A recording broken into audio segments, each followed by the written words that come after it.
जय गुरुदेव। बाबा जय गुरुदेव जी महाराज का दीपावली 2004 का सत्संग सार। दिनांक 12 नवंबर 2004 को दीपावली के पावन पर्व के अवसर पर जय गुरुदेव मंदिर मथुरा के प्रांगण में परम पूज्य बाबा जय गुरुदेव जी महाराज ने सत्संग सुनाते हुए कहा कि आप सबको यह सौभाग्य से अवसर मिला है। आज इस जीवन यात्रा में एक दिन और कम हो गया। इस तरह प्रतिदिन एक एक कर दिन कम होते जा रहे हैं। हमारी आयु में आज का दिन चला जाएगा तो कम हो जाएगा। इसी तरह महीने और वर्ष बीतते जाते हैं और फिर जाने का वक्त ही आ जाएगा, क्योंकि यह काल का देश है। यहाँ कोई अजर अमर नहीं रह सकता। आओ और चलो, अपना अपना समय पूरा करो और चलो। जब कर्मों का इंसाफ होता है तो आपको कोई समय नहीं मिलता। समय पूरा करो और निकलो। यह शरीर न आपका है, न स्त्री का, न पुरुष का, न बच्चों का। यह तो पराया शरीर है। आत्मा को इसमें बैठा दिया गया है। उससे कहा गया है, हमारे शरीर से भजन कर लो। भजन और सहज में यहाँ से निकल चलो, क्योंकि यहाँ का नियम कर्मों का है। अच्छे का फल अच्छा, बुरे का फल बुरा। लेकिन तुमको मौका दिया जाता है, न पुण्य करो न पाप करो और निकल चलो और अपने देश में अपने घर जाओ, जहां आराम से रहना। और हमारे देश में फिर न आना, क्योंकि मैं काल रूप हूं और यह देश मेरा है। मैंने तुमको उस कुल मालिक से मांगा था और उसने मुझे तुमको दे दिया। हमने तुमको सब सुविधाएं दी। हमारी सुविधाओं का लाभ उठाओ और अपना निपटारा करो, क्योंकि जन्म मरण की जंजीरों से फिर न बांधे जा सको। उसने मनुष्य शरीर दिया भजन करने के लिए। आपको नामदान दिया गया भजन करने के लिए। इसलिए भजन करिए। सुबह और सायं तुम्हारे पास समय कम है, इसलिए दिन में भी भजन कर लो। जब समय मिले तब कर लो। परंतु तुमने भजन किया नहीं, न रात में न दिन में। जब समय मिला तब भी भजन नहीं किया। अब चिल्लाते हो। जब महात्मा चिल्लाते चिल्लाते तुम्हें समझा रहे थे तब तो तुमने सुना नहीं, समझा नहीं। इसलिए मुख्य बात यह है कि बच्चा जाए, बच्ची जाए, पत्नी जाए, पति जाए तो क्या याद करना। यही तो रात दिन आपको समझाते रहे, पर तुम समझे नहीं। हम तो तुम्हें समझाते रहे, ऐसा व्यवहार करो जैसे कोई अपरिचित मेहमान आ जाए तो किया जाता है। उनकी सेवा करो। जब तुम्हें जरूरत हो तो सेवा करायो, अर्थात अदला और बदला। तुम सभी को भजन करना है। जब घर से आते हो तो संकल्प लेकर चलते हो कि नामदान मिलेगा तो भजन करेंगे। हम भी कहते हैं कि भजन करो, अच्छा है। ऐसे ही रास्ता ले लिया, भजन नहीं किया तो क्या फायदा, बेकार समय बर्बाद किया। समय के मूल्य को समझो, फिर समय नहीं मिलेगा।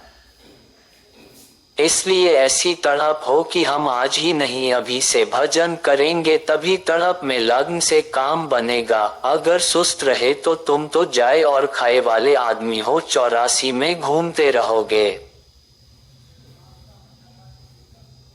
शाकाहारी रहो, शुद्ध आहार करो। जब शुद्ध आहार करोगे तो मन चित्त शुद्ध रहेगा, भजन में मन लगेगा, सुरत का अंतःकरण शुद्ध रहेगा। अनंतर की आवाज अंतर्ध्वनि सुनाई देने लगेगी। ईमानदारी से काम करो, इकट्ठा मत करो। यदि करना है तो ऐसे करो जैसे किसान खेत में से खलिहान से अनाज इकट्ठा करके घर लाता है और अपने खाने लायक घर में रखता है। तुम इकट्ठा करोगे तो कोई भी सामान तुम्हारे काम नहीं आएगा। जब समय पूरा होगा सब यहीं पड़ा रह जाएगा। वह आएगा और तुम्हें अपना मकान खाली करने को कहेगा, परंतु इन सब सामानों में तुम्हारी आसक्ति होगी तो तुम खाली करने में आनाकानी करोगे तो तुम्हें धमकाएगा और चाबुक मारेगा तो तुमको बहुत कष्ट होगा, क्योंकि यह काल का देश है, उसका देश है, आपका नहीं। इसलिए महात्माओं ने आपको भजन करने को कहा। भजन की कमाई करो जिससे पक्के हो जाओ, आपकी कच्चाई निकल जाए और गगन में बज रहे बाजों की धुन आप सुनने लगे। नाम धुन के साथ शब्द के साथ जुड़ जाओ। अपनी दोनों आंखों के बीच घाट पर बैठकर ध्यान भजन करो। यह मनुष्य तन आपको जो दिया गया है भजन करने के लिए दिया गया है। पहले सभी लोग ज्ञानवान थे, भगवान से मिलते जुलते थे, सभी भजन ध्यान करते रहते थे। धीरे धीरे महात्माओं की कमी होने लगी और उनका प्रचार प्रसार कम हो गया। मनुष्यों ने ध्यान भजन आराधना करना कम कर दिया, छोड़ दिया, आदत छूट गई। तो जो भजन ध्यान आराधना का रास्ता सीधा, सच्चा एवं सरल था वह कठिन तकलीफ देय लगने लगा। वैसे यह रास्ता बहुत सरल और सीधा है। 12 वर्ष के बच्चे से लेकर कोई भी इसे कर सकता है। आपने तो किसी ऐसे महात्मा की खोज नहीं की थी जो यह रास्ता आपको बताता। उसकी दया दृष्टि से सभी को लाभ मिलता, क्योंकि इस रास्ते में कोई पक्षपात नहीं, कोई जाति पाति का चक्कर नहीं, कोई पढ़े लिखे की विवशता नहीं। परंतु आपको आधार नहीं मिला, इसलिए सभी छोड़ बैठे। यह तो सनातन रास्ता है। जब सभी मनुष्यों का आने जाने का रास्ता एक जैसा है तो भजन ध्यान का सनातन रास्ता भी एक जैसा ही होना चाहिए, जो शुरू से चला आ रहा है, आज भी बदला नहीं है। परंतु जब असली आधार छूट गया तो जिसको जैसा जितना रास्ता मिला उतना ही उनकी किताबों में छपा, अर्थात अलग अलग किताब, अलग अलग अधूरे रास्ते। एक ही किताब को न मानने वाला दूसरे को नास्तिक कहने लगा। परंतु आज भी आप सभी के अंदर जो आवाजें आ रही हैं वह सभी की एक सी धुन है, चाहे मोटी हो चाहे महीन, आपकी भाषा में अलग अलग हो परंतु धुनें एक सी हैं।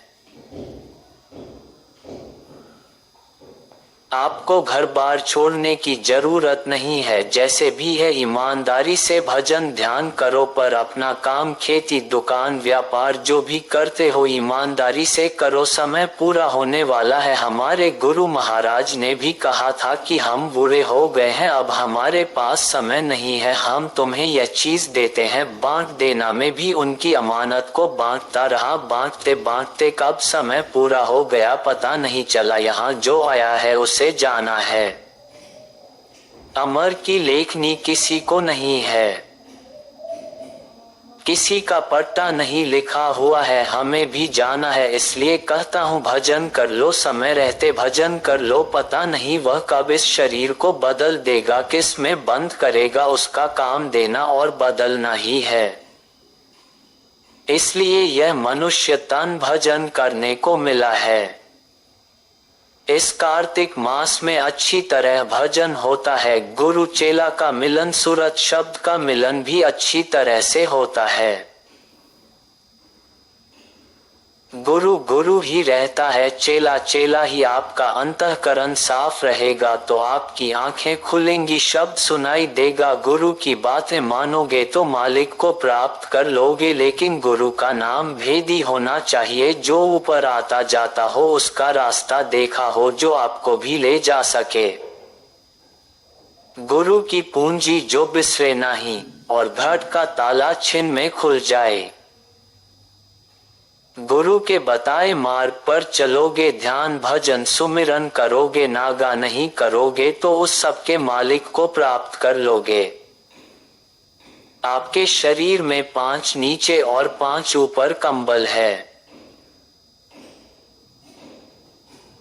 अगर ध्यान भजन सुमिरन करोगे तो शब्द की धार से ऊपर के पांचों कमल, 1 सहज दल कमल, 2 त्रिकुटी, 3 10वें द्वार, 4 भंवर गुफा, 5 सतलोक खुल जाएंगे और खुलते खुलते चढ़ाई करते करते आप उनकी कृपा से सतलोक में पहुंच जाओगे, जहां कुल्लम-कुल मालिक के निज रूप सतपुरुष बैठे हैं और अपनी शक्ति रोशनी देकर सूरत की ताकत बढ़ाते हैं और अगम लोक में पहुंचा देते हैं, जहां वह अपनी शक्ति प्रकाश देकर अनामी धाम में पहुंचा देते हैं।